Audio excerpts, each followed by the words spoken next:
കോഴിക്കോട് തെരുവുനായ ആക്രമണത്തിൽ നിന്ന് പെൺകുട്ടി തലനാരിഴയ്ക്ക് രക്ഷപ്പെടുന്ന ദൃശ്യങ്ങൾ പുറത്ത്. കഴിഞ്ഞ ദിവസം കൊയിലാണ്ടി തിരുവങ്ങൂർ കാപ്പാട് റോഡിലാണ് സംഭവമുണ്ടായത്.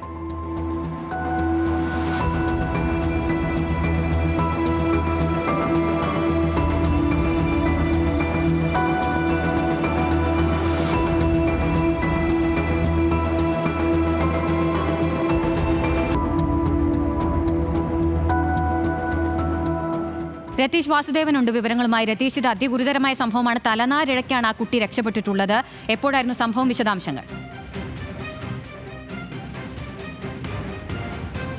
ഇന്നലെ ഉച്ചയ്ക്കായിരുന്നു ഈ സംഭവം. നമുക്കറിയാം, ഇന്ന് രാവിലെ തന്നെ നമ്മൾ വേറൊരു വാർത്ത റിപ്പോർട്ട് ചെയ്യുന്നു. പയ്യോളിയിൽ 3 പേരെയാണ് റെയിൽവേ സ്റ്റേഷൻ പരിസരത്ത് വെച്ച് തെരുവുനായ ആക്രമിച്ചത്.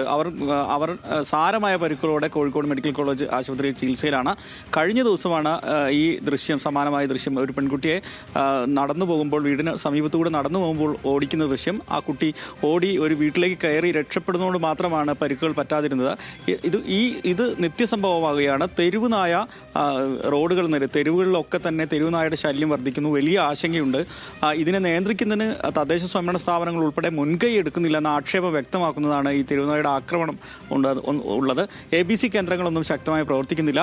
അത് കാര്യക്ഷമമായി പ്രവർത്തിക്കാത്തത് മാത്രമാണ് ഇത്തരം ആക്രമണങ്ങൾ വർദ്ധിക്കാൻ കാരണം. അല്ലെങ്കിൽ വന്ധീകരണം ഉൾപ്പെടെ നടത്തിക്കൊണ്ട് അതിനെ നിയന്ത്രിക്കാനുള്ള സംവിധാനം ഉണ്ടാക്കാം. പക്ഷേ അല്ലെങ്കിൽ തെരുവുനായ്ക്കളെ പിടികൂടി ഒരു ഷെൽട്ടറിൽ വയ്ക്കുന്ന സംവിധാനമുണ്ട്. ഇതൊന്നും നടക്കുന്നില്ല.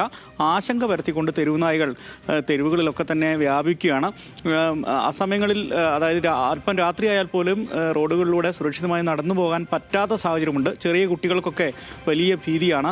അതുകൊണ്ട് തന്നെ വലിയ ആശങ്കയാണ് കേരളത്തിൽ ഇപ്പോൾ തെരുവുകളിൽ തെരുവുനായയുടെ ശല്യം വർദ്ധിക്കുന്നതുകൊണ്ടുണ്ടാകുന്നത്.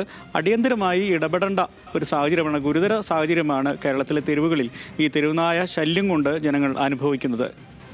അതെ രതീഷ് വാസുദേവനാണ് വിവരങ്ങൾ നൽകിയത്.